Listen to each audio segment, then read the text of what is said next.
Trump versus Bernie Sanders as president. First, let me just say, I'm not trying to upset anyone, and I could really care less about who wins. I don't even vote because, well, I'm libertarian. If I had to choose, it would be libertarian. However, I know that will never happen, probably not, at least anytime ever soon. But I just want to say what I think about Trump versus Bernie Sanders. Now, some people say Trump isn't a puppet, he's the puppet master. Maybe he is. I don't know. I just know that the way the US works is not the same as the way Western Europe works. For one thing, the reason socialism has worked in a lot of Europe is, well, they live very differently there. I don't know if you or anyone is aware of this, but for example, if you're like a doctor in, say, like, you know, France, Paris, or somewhere like that, you don't live in a mansion in Beverly Hills, okay? You live pretty much in just like a regular apartment. You're not rich because they're taxed like 70–80% there. So I don't think that would work here in the US, because what that would mean is if all of a sudden rich people that are used to only paying like maybe 40%, you know, of their tax, are all of a sudden going to pay 75, 80% of their tax. Well, I don't think that's going to work here, because they already have a lifestyle where they're already living that lifestyle where they have the mansion and they have the car. And well, in Europe, they don't even have cars. They just take public transportation.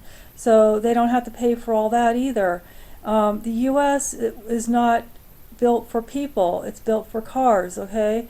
In most cities in the US, public transportation don't even hardly exist. Not like in Europe anyway. In Europe, you don't even need a car.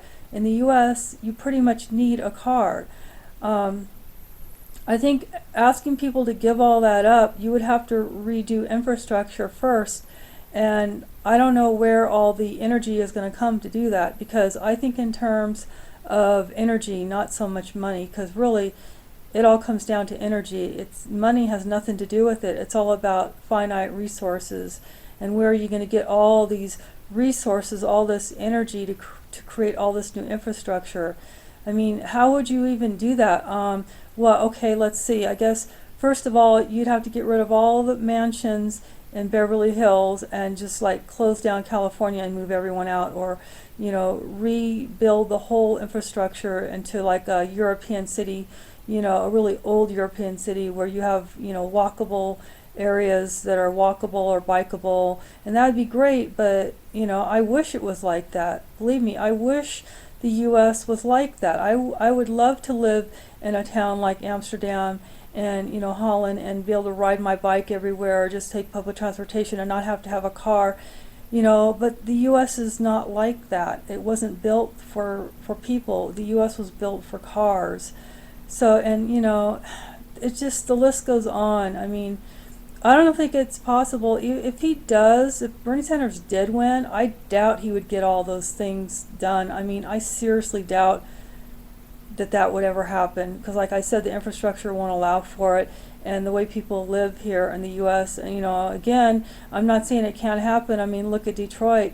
That's what you're looking at pretty much. A lot of places are going to become like that, where you just have to close it all down and just start from nothing, from scratch, basically, I think.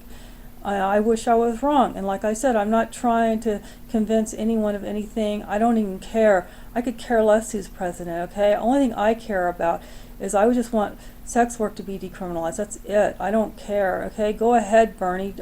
Close down the cities and kick people out of their mansions in Beverly Hills and everywhere else, and make doctors poor. I don't care. So that's just my 2 cents worth. I don't know. What do you think?